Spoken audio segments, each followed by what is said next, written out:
नमस्कार। चमेली के दर्शकों का एक मुलाकात कार्यक्रम में स्वागत है। दोस्तों, जैसा कि आप जानते हैं, हम इस कार्यक्रम में आपको अलग अलग विषय पर जानकारी देते हैं और अलग अलग कुछ खास लोगों से आपकी मुलाकात करवाते हैं। आज हम आपको एक ऐसे संगठन के बारे में बताने जा रहे हैं जिसे देश का सबसे बड़ा सामाजिक सुरक्षा संगठन कहा जाता है।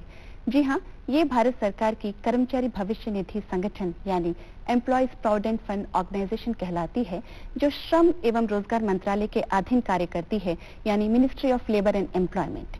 इस संगठन के बारे में आज हमें विस्तार से जानकारी देने जा रहे हैं इसी संगठन के क्षेत्रीय भविष्य निधि आयुक्त यानी regional provident fund commissioner 2 Shri Mohammad Ashraf Kamil ji, जो इस संगठन के बारे में हमें विस्तार से बताएंगे। तो आइए आज के मेहमान से हम मुलाकात करवाते हैं। अशरफ जी, नमस्कार। आपका हमारे कार्यक्रम में बहुत बहुत स्वागत है। धन्यवाद। अशरफ जी, कर्मचारी भविष्य निधि संगठन यानी EPFO, जिसे देश का सबसे बड़ा सोशल सिक्योरिटी ऑर्गेनाइजेशन कहा जाता है, इसकी शुरुआत कब हुई और इसके अंतर्गत कौन कौन सी योजनाएं आती हैं? कर्मचारी भविष्य निधि संगठन, जिसको एम्प्लॉयज प्रोविडेंट फंड ऑर्गेनाइजेशन भी कहते हैं, इसकी उत्पत्ति 1952 में हुई एम्प्लॉयज प्रोविडेंट फंड एक्ट 1952 के मातहत। ये संगठन का मुख्य कार्यालय नई दिल्ली में है जी। और इसके जो मुखिया chief executive officer central provident fund commissioner होते हैं जी। ये संगठन श्रम मंत्रालय भारत सरकार के अंतर्गत एक स्टैट्यूटरी बॉडी है जी। और ये संगठन सेंट्रल बोर्ड ऑफ ट्रस्टीज केंद्रीय न्यास बोर्ड के अंतर्गत काम करती है, जो कि एक ट्राइपेटाइट बॉडी है जिसमें कि employer, employees and government nominees होते हैं एंड सेंट्रल PF कमिश्नर इसके एक्स ऑफिशियो मेंबर होते हैं। क्षेत्रीय कार्यालय हैदराबाद के अंतर्गत 3 उप क्षेत्रीय कार्यालय हैं, Siddipet office, then Kukatpally and Patancheru. Telangana में एक और रीजनल ऑफिस है जिसका नाम निजामाबाद है, जिसके अंतर्गत 2 उप क्षेत्रीय कार्यालय आते हैं, उप क्षेत्रीय कार्यालय करीमनगर एंड उप क्षेत्रीय कार्यालय वारंगल। इसके अंतर्गत कौन कौन सी योजनाएं आती हैं? कर्मचारी भविष्य निधि अधिनियम के अंतर्गत एम्प्लॉइज प्रोविडेंट फंड स्कीम आती है 1952 की, देन एम्प्लॉइज पेंशन स्कीम 1995 की है, जिसने एम्प्लॉइज फैमिली पेंशन स्कीम 1971 को रिप्लेस किया। Then employees deposit linked insurance scheme है 1976 की, जो कि बीमा संबंधित जो लाभ है वो प्रदान करती है कर्मचारी भविष्य निधि संगठन के मेंबर्स को। ये जो EPFO एक्ट स्कीम के अंतर्गत कौन कौन से एस्टेब्लिशमेंट या कौन कौन से कंपनीज इसके अंदर कवर की जाती हैं?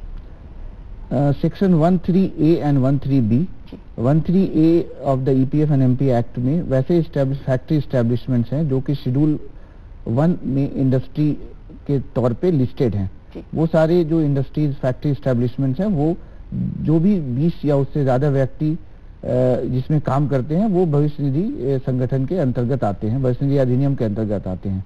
उसके अतिरिक्त 13B सेक्शन 13B है, जिसमें कि भविष्य निधि संगठन में अदर एस्टेब्लिशमेंट जिसको कि गवर्नमेंट ने नोटिफाई किया है, वो आते हैं जिन्होंने 20 या उससे अधिक एम्प्लॉइज को या कर्मचारियों को अपने यहाँ काम पे लगाया है।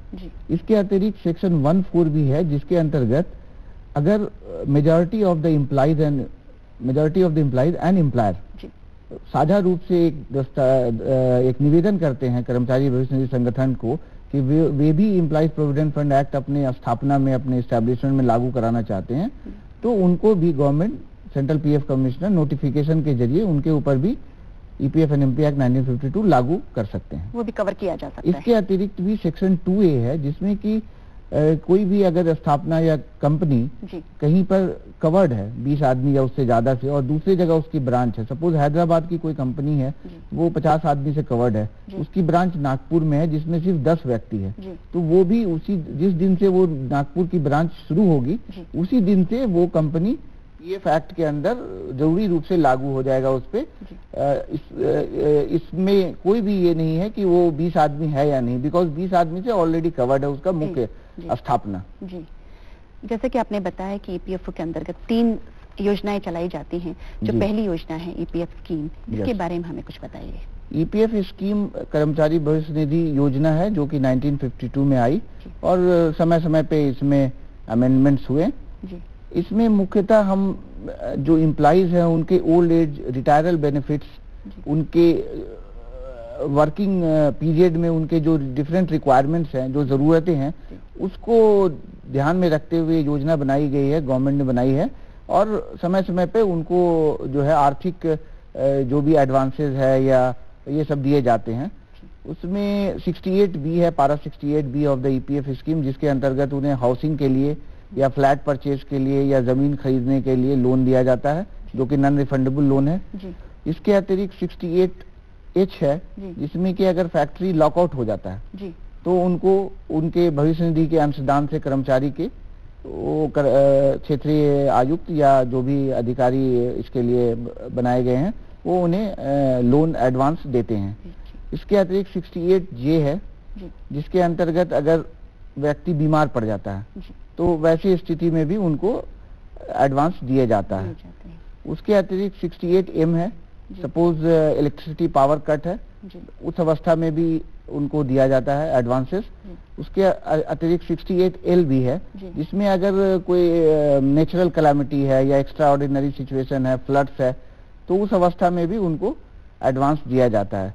उसके अतिरिक्त 68N है, वैसे हैंडीकैप या फिजिकली चैलेंज एम्प्लॉइज जो कि अपने फिजिकली हैंडीकैप्सी को दूर करने के लिए कुछ उपकरण खरीदना चाहते हैं, तो उसके अंतर्गत उनको एडवांस 68N में, पारा 68N में दिया जाता है। इसके अतिरिक्त 68NN भी है, जिसमें कोई भी कर्मचारी अगर 55 ईयर्स एज होने के बाद रिटायरमेंट हो रहा है तो रिटायरमेंट के 1 ईयर पहले वो 90% of the PF money withdraw कर सकता है 68NN में। इसके अलावा जो EPF एम्प्लॉइज पेंशन स्कीम है, इसके बारे में कुछ प्रकाश डालिए। एम्प्लॉइज पेंशन स्कीम के पहले एम्प्लॉइज फैमिली पेंशन स्कीम 1971 थी। उसमें सदस्य की मृत्यु की अवस्था में सिर्फ फैमिली विडो या विडोवर या एक फैमिली मेंबर जो सर्वाइविंग मेंबर होते थे उनको पेंशन मिलता था। अगर फैमिली पेंशन स्कीम का मेंबर सर्वाइव करता था तो उसको LAB लाइफ एश्योरेंस बेनिफिट मिलती थी। उनको सदस्य पेंशन, मेंबर पेंशन का कोई कंसेप्ट नहीं था। 1995 में भारत सरकार ने एम्प्लॉइज पेंशन स्कीम 95 लाया, जिसके जरिए सदस्य पेंशन का कंसेप्ट आया, मेंबर पेंशन। कोई भी मेंबर 58 ईयर्स पे सुपर एनुएशन हो जाता है उनका, then they can get the pension if 10 years of eligible service उनकी होनी चाहिए मिनिमम। उसके अतिरिक्त वो रिड्यूस पेंशन भी ले सकते हैं। 50 साल की उम्र के बाद वो रिड्यूस पेंशन ले सकते हैं, बट उनकी जो पेंशन फिक्स होगी हर साल, जो कि 58 साल से कम है उनका एज, वो 4% के हिसाब से उनका पेंशन कम हो जाएगा।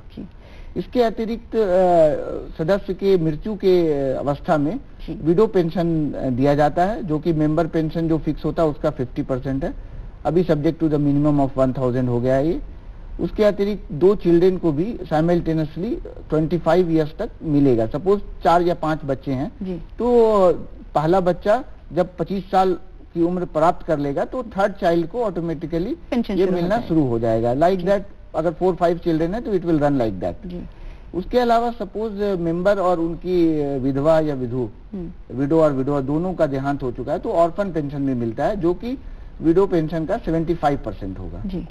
ये पेंशन स्कीम के अंतर्गत जो स्कीम सर्टिफिकेट या फिर विड्रॉल बेनिफिट है, इससे क्या मतलब है? Withdrawal, suppose employees pension scheme में जो भी लोग कंट्रीब्यूट करते हैं, एम्प्लॉइज पेंशन स्कीम में वो सभी लोग मेंबर होते हैं जो कि एम्प्लॉइज प्रोविडेंट फंड स्कीम के मेंबर हैं, ऑटोमेटिकली वो EPS के मेंबर हो जाते हैं।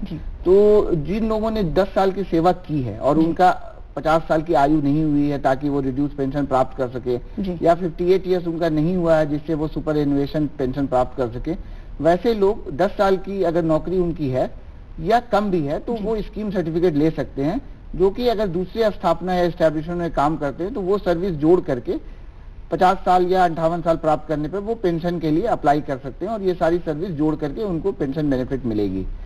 अगर कोई भी कर्मचारी 10 साल से कम नौकरी किया है उसने और वो स्कीम सर्टिफिकेट नहीं लेना चाहता है तो नौकरी छोड़ने के 2 महीने के बाद वो विड्रावल बेनिफिट भी ले सकता है, जो कि विड्रावल बेनिफिट उसको दिया जाएगा। It is not the same amount like PF के इंटरेस्ट के साथ पूरा अमाउंट वापस हो जाएगा, बिकॉज एम्प्लॉइज पेंशन स्कीम की जो खासियत है वो ये है कि pooling of resources and sharing of risk के बेसिस पे काम करती है। अगर किसी कर्मचारी ने 1 महीना भी ये काम किया है या 2 दिन 5 दिन भी काम किया, उसका अंशदान आया हमारे पास, उनकी मृत्यु की अवस्था में लाइफ लॉन्ग उनके विडो को पेंशन मिलता है या उनके रिमैरिज तक पेंशन मिलता है, चिल्ड्रन पेंशन मिलता है, ऑर्फन पेंशन मिलता है। तो ये इसी कंसेप्ट पे काम करता है, sharing of risk and pooling of resources. इसीलिए विड्रावल बेनिफिट में एक नियत राशि जो कि टेबल सी में ईपीएस स्कीम 95 में नियत की गई है, वो उसको वापस की जाती है। जो इसके अलावा जो आपकी ईडीएलआई स्कीम है जो इंश्योरेंस से रिलेटेड है, इसके बारे में हमें कुछ बताइए। Employees deposit linked insurance scheme 1976 में इनैक्ट की गई। इसके अंतर्गत ये एम्प्लॉयज के पीएफ में डिपॉजिट जो है उससे लिंक्ड स्कीम है और ये उसी कर्मचारी को मिलता है जिसकी मृत्यु सेवा काल में हुई है। He must be on the payroll of the company as on the date of the death of the member. तो वैसी अवस्था में एम्प्लॉयज पीएफ में जो उसकी राशि लिंक्ड है उसके एवरेज बेसिस पे उसको राशि दी जाती है।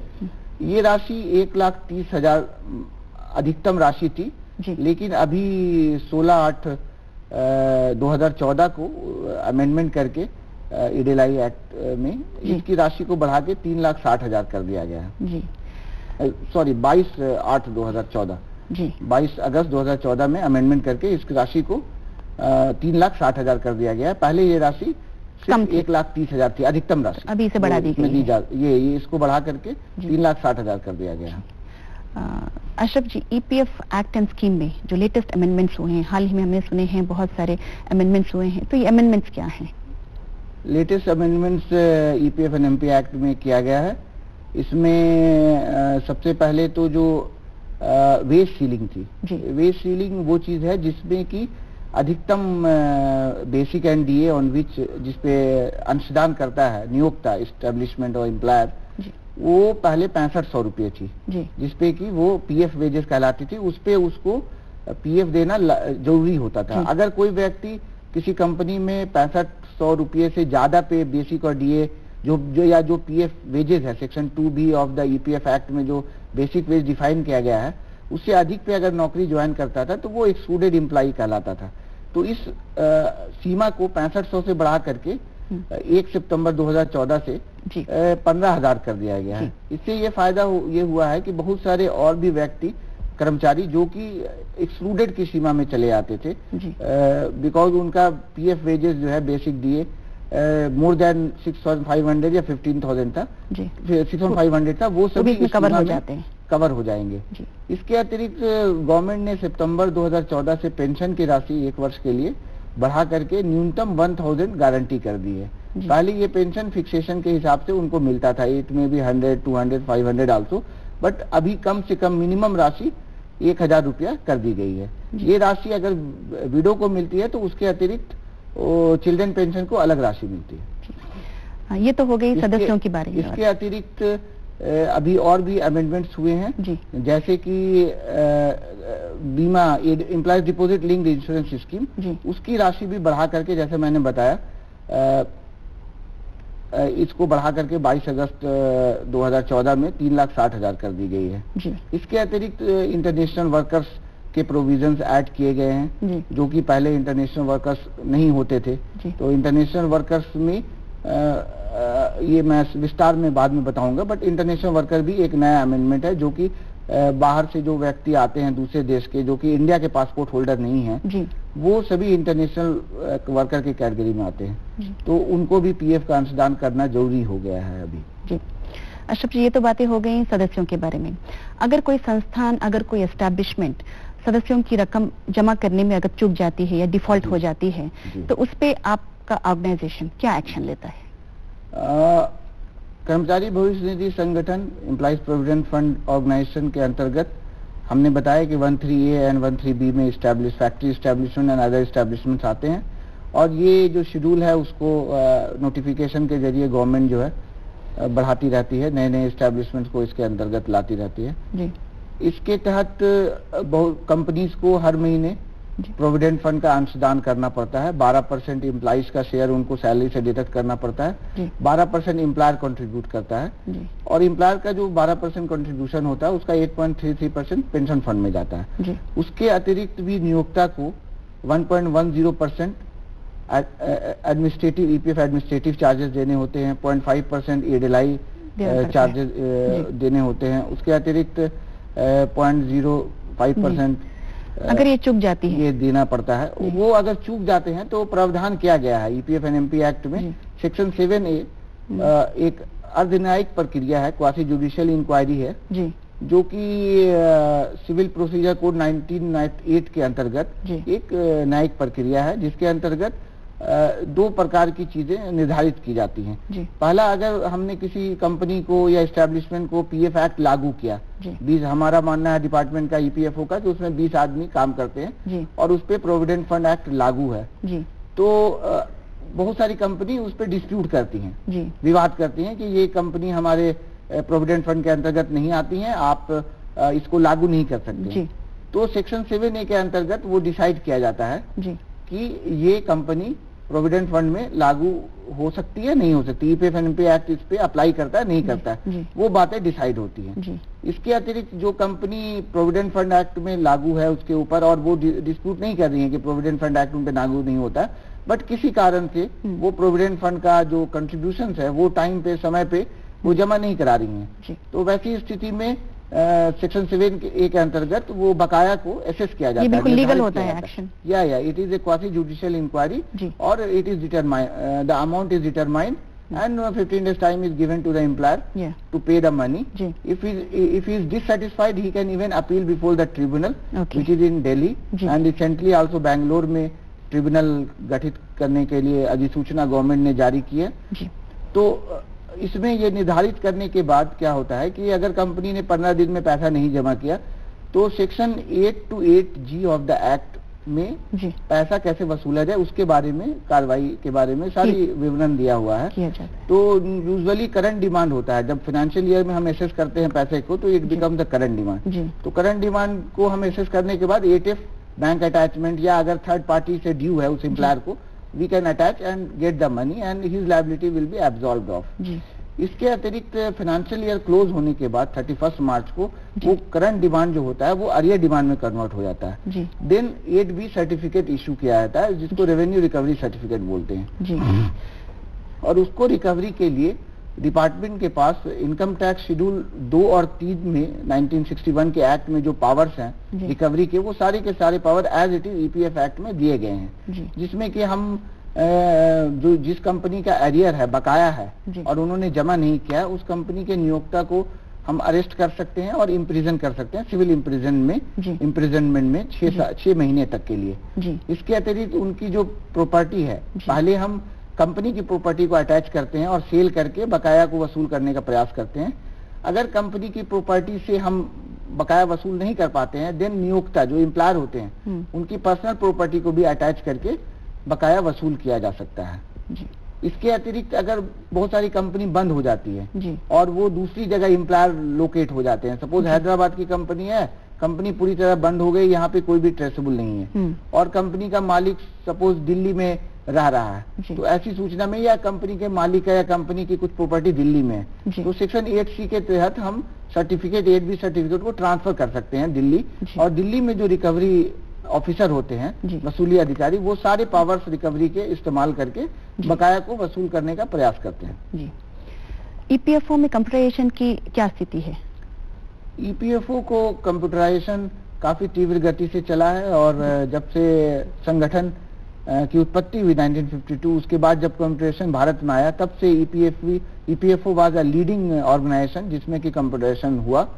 और आज के वर्तमान में ये स्थिति है कि कोई भी क्लेम, दावा पर पत्र जो आता है कर्मचारी ईपीएफ स्कीम का या एम्प्लॉइज पेंशन स्कीम का या employees deposit linked insurance scheme का, या फॉर्म 10D वगैरह, 10C, फॉर्म 19, ये दावे हैं। फॉर्म 19 के तहत जो है एम्प्लॉइज प्रोविडेंट फंड का पैसा लेता है। फॉर्म 10C के तहत वो स्कीम सर्टिफिकेट या विड्रॉवल बेनिफिट ले सकता है। फॉर्म 10D के तहत वो विडोवर पेंशन या मेंबर पेंशन या रिड्यूस पेंशन या डिसेबलमेंट पेंशन के लिए अप्लाई कर सकता है। इसके अतिरिक्त कंप्यूटर होते हैं, तो ये जो दावा लेकर के कर्मचारी हमारे ऑफिस में आता है, तो कंप्यूटराइजेशन की प्रक्रिया उस दावे को जो हम रजिस्टर करते हैं उसी समय से शुरू हो जाती है, और जैसे ही दावा रजिस्टर होता है एम्प्लॉई के मोबाइल पे मैसेज भी जाता है, और जैसे जैसे प्रोसेसिंग का प्रक्रिया चलता है वो मैसेज जाता है, तो दावा को रजिस्ट्रेशन के समय से ही कंप्यूटराइज प्रक्रिया है, वो रजिस्टर हो जाती है। उसके बाद ये कंसर्न अकाउंट्स ग्रुप में जाती है, वो फिर इसको प्रोसेस करते हैं। देन वो अमाउंट ऑथराइज करने के बाद ये कैश सेक्शन में कंप्यूटरीकृत प्रणाली से ही जाती है और वहां पर थ्रू एनईएफटी के जरिए हम पैसा पे करते हैं। तो ये सारी प्रक्रिया जो है कंप्यूटराइज है, जिससे कि क्लेम का प्रॉपर ट्रैकिंग होता है ताकि इधर उधर क्लेम नहीं हो जाए। मैनुअल व्यवस्था में क्लेम इधर उधर गुम होने की संभावना ज्यादा होती थी और क्लेम को ट्रैक करने के लिए हमको फिजिकली वेरीफाई करना पड़ता था कि किस कर्मचारी, हमारे ईपीएफओ के कर्मचारी के पास कितने दावे पत्र पेंडिंग पड़े हुए हैं। लेकिन अब क्या है, ऑनलाइन होने से रियल टाइम बेसिस पे कौन कर्मचारी किस वक्त लॉग इन होता है, कितने दावा पत्र या क्लेम को वो सेटल कर रहा है, वो सारी चीजें पता चलती हैं। कब ये अकाउंट्स ग्रुप में सेटल हो गया, कब ये कैश सेक्शन में गया, कब कैश सेक्शन से चेक आपको एम्प्लॉइज को पेमेंट करने के लिए एनईएफटी के जरिए जो है। और ये सारी इन्फॉर्मेशन मेंबर को टाइम टू टाइम मोबाइल में जाती है, ये मोबाइल पे जाती है, उनको पैसा जाने के बाद अमाउंट के डिटेल्स भी जाती हैं, चेक नंबर, ये सब मेंबर को अगर वो अपना मोबाइल नंबर भरते हैं, अपने क्लेम के ऊपर दर्शित करते हैं, तो उनको चली जाती है। ईपीएफओ में मेंबर को दिए जाने वाली सर्विसेज, जो हम सेवाएं देते हैं, उसे बेहतर बनाने के लिए कौन कौन से कदम उठाए जा रहे हैं या कदम उठाए गए हैं? अभी एक सबसे बड़ी सेवा लागू की गई है। हमारे ज्यादातर ग्रीवांसेस होते थे कि ट्रांसफर क्लेम्स जो है वो एक ऑफिस से दूसरे ऑफिस में जाते थे। सपोज एक व्यक्ति, एक कर्मचारी हमारा प्रोविडेंट फंड में जो रजिस्टर्ड है, वो हैदराबाद की किसी कंपनी में काम कर रहा है, बाद में उसने वो हैदराबाद की कंपनी छोड़ दी और बॉम्बे की किसी कंपनी में ज्वाइन कर लिया। सपोज एजिस में काम कर रहा था, वो जाकर के मुंबई में टीसीएस में ज्वाइन कर लिया। तो उसका पैसा जो ट्रांसफर करना होता था वो फिजिकली चेक के जरिए जाता था और एनेक्सर के साथ में जो कि ट्रांसफर की विवरणी होती थी, उसका अमाउंट कितना है, पेंशन स्कीम में क्या उसकी सर्विसेज हैं, सैलरीज है, वो सारी प्रेषित की जाती थी दूसरे ऑफिस को। फिर दूसरा ऑफिस वो चेक को इनकैश करके उस मेंबर के अकाउंट में डालता था। ये सारी प्रक्रिया में कभी कभी विलंब होता था, कभी चेक मिसप्लेस हो जाता था, एनेक्सर के समय पे नहीं पहुंचता था, अमाउंट क्रेडिट ईपीएफओ ऑफिस में हो जाता था लेकिन मेंबर के अकाउंट में क्रेडिट नहीं हो पाता था। तो वो उसको दूर करने के लिए ओटीसीपी, ऑनलाइन ट्रांसफर क्लेम पोर्टल की शुरुआत की गई, जिसके जरिए कर्मचारी ऑनलाइन क्लेम फाइल कर सकता है और कंपनी भी जो है डिजिटल सिग्नेचर के माध्यम से वो क्लेम को ऑफिस में प्रेषित करती है और ऑफिस भी ऑनलाइन इस क्लेम को दूसरे ऑफिस में पैसा और टेक्स्ट फाइल चला जाता है और उनके टास्क में दिखता है। तो ये सारी प्रक्रिया जो है ऑनलाइन ट्रांसमिट होती है। इससे बहुत ज्यादा एम्प्लॉइज के जो ग्रीवांसेस हैं हमारे, उसमें कमी आ रही है, क्योंकि ट्रांसफर की जो प्रक्रिया है वो पूरी तरह से कंप्यूटराइज्ड एंड ऑनलाइन हो गई है एंड ट्रैकिंग बहुत इजी हो गया है। जितने एनेक्सर के ऑफिस में आते हैं दूसरे ऑफिस के, वो दिखते हैं। एक बार कैश सेक्शन ने उसको अमाउंट को रिकंसाइल कर लेते हैं, then it goes and park in the DA, जो हमारे डीलिंग एसेट अकाउंट्स होते हैं उनके इस पे, and regularly we monitor so as to ensure that the amount receive from other officers in respect of transfer cases वो उनको credit दिए जा सके। इसके अतिरिक्त अभी माननीय प्रधानमंत्री जी ने एक यूनिवर्सल अकाउंट नंबर लॉन्च किया है, यूएएन 16 अक्टूबर 2014 को लॉन्च किया माननीय मुख्यमंत्री ने। श्रम सुविधा पोर्टल और universal account number. Universal account number से क्या फायदा होगा कि एम्प्लॉइज को अभी हम डायरेक्टली आइडेंटिफाई करेंगे। अभी तक क्या होता था कि हम एम्प्लॉइज को थ्रू एम्प्लॉयर आइडेंटिफाई करते थे, तो यूएएन के जरिए हम एम्प्लॉय को एक यूनिवर्सल अकाउंट नंबर दे रहे हैं और उनको हम प्रेरित कर रहे हैं एम्प्लॉयर को और एम्प्लॉइज को कि आप KYC, know your customer particulars like bank account, their Aadhaar, voter bank and other IDs को आप डालें, जिससे कि एम्प्लॉइज को हम डायरेक्ट आइडेंटिफाई करें और इन फ्यूचर सेवा बगैर एम्प्लॉयर के जरिए एम्प्लॉय को हम जब डिपार्टमेंट डायरेक्ट एम्प्लॉय को आइडेंटिफाई करेगी तो जो भविष्य निधि और अदर सेवाएं हैं वो एम्प्लॉय को डायरेक्ट प्रदान की जा सकती हैं। इससे दूसरा फायदा यूएएन से ये है कि मेंबर ऑनलाइन जो है यूएएन को एक्टिवेट करके ऑनलाइन जो बैलेंसेज है वो भी देख सकते हैं, मेंबर बैलेंस थ्रू यूएएन। इसके अतिरिक्त अगर मेंबर किसी दूसरी जगह नौकरी के लिए जा रहे हैं, ट्रांसफर हो रहे हैं, तो उन्हें क्लेम ट्रांसफर करने की ओटीसीपी के जरिए भी अब जरूरत नहीं है। वो उनको क्या करना होता है, सपोज एक कंपनी छोड़ के वो दूसरी कंपनी में ज्वाइन कर रहे हैं, तो वहां पे उनको क्या करना है कि फॉर्म 11 फिलअप करना है। जी। फॉर्म 11 फिलअप करते वक्त जो भी कर्मचारी अपना यूएन नंबर बताएंगे, देन वो प्रीवियस जो अकाउंट में उनका प्रोविडेंट फंड का पैसा है वो ऑटो ट्रांसफर जनरेट होकर के नए अकाउंट से लिंक हो जाएगा। तो उन्हें जो है ओटीसीपी ट्रांसफर की जो प्रॉब्लम होती थी एक कंपनी से दूसरी कंपनी, बिकॉज अभी क्या हो गया, job scenario is totally change. Earlier days क्या होता था, एक आदमी एक कंपनी में ज्वाइन करता था and he retires from that company. Now people frequently change the job. You know the job profile, especially BPO section and IT sector and so many sectors. People keep on changing the job. Career के लिए वो regularly job change करते रहते हैं। तो उस अवस्था में उन्हें जो है ये बहुत बड़ी सुविधा मिल गई है यूनिवर्सल अकाउंट नंबर के जरिए। तो यूनिवर्सल अकाउंट नंबर में ये सबसे बड़ी सुविधा उनको मिली है। उसके अतिरिक्त श्रम सुविधा पोर्टल श्रम मंत्रालय ने लागू किया है, जिसके जरिए जो कंपनी डिफॉल्ट कर रहे हैं, पे नहीं कर रहे हैं, उनका डेटाबेस उनके पास है और वो कंप्यूटराइज प्रणाली के जरिए जो है ना निरीक्षण जो होगा, जो इंस्पेक्शन होगा, वो एक संचालित प्रक्रिया के जरिए होगा और रेगुलेटेड होगा।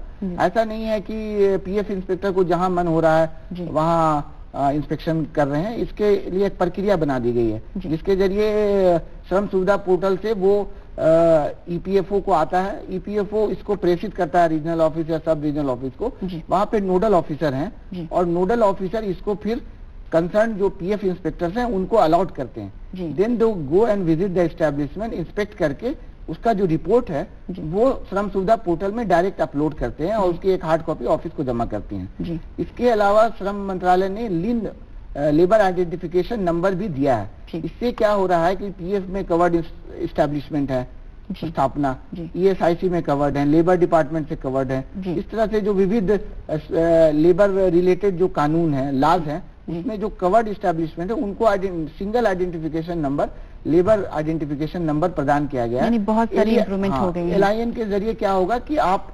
डायरेक्टली जा करके देख सकते हैं कि इस कंपनी का बाकी जो लेबर रिलेटेड डिपार्टमेंट्स है उन्होंने क्या रिपोर्ट्स दी है और नहीं दी है।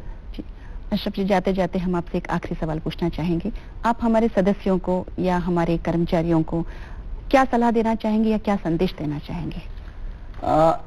एक चीज और मैं ऐड करना चाहूंगा, एक नई सेवा और दी गई है, वो है online registration of establishment.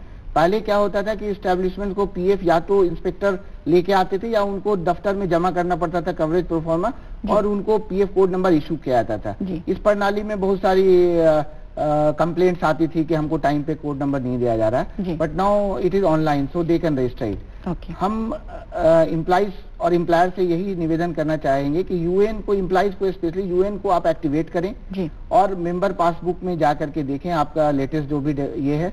Employers online आपको सब मिल जाएगा। ऑनलाइन सब मिल जाएगा। एम्प्लॉयर्स को हम निवेदन करेंगे कि आप जितने भी कर्मचारी हैं आपके डायरेक्ट या इनडायरेक्ट सबको पीएफ में ये करें और जो यूएन के केवाईसी पार्टिकुलर है ज्यादा से ज्यादा आप फिलअप करें। और अगर कोई ज्यादा जानकारी चाहिए तो ईपीएफ ऑनलाइन वेबसाइट है epf.com ये है। और अगर किसी कर्मचारी को अगर कोई ग्रीवांस है तो वो ईपीएफ IGMS पोर्टल पे आके लॉग इन कर सकता है, या भविष्य निधि अदालत हमारा हर 10 तारीख को भविष्य निधि अदालत होता है, उसमें वो अपना ग्रीवांस देके उसका निपटारा करता है डिपार्टमेंट। अशरफ जी, आप हमारे कार्यक्रम में आए और आपने बहुत विस्तार से हमें ईपीएफओ के बारे में बताया। हम आपके बहुत बहुत आभारी हैं और बहुत सारी शुभकामनाओं के साथ हम आपका बहुत बहुत धन्यवाद करते हैं। बहुत बहुत धन्यवाद हमें अवसर देने के लिए। धन्यवाद।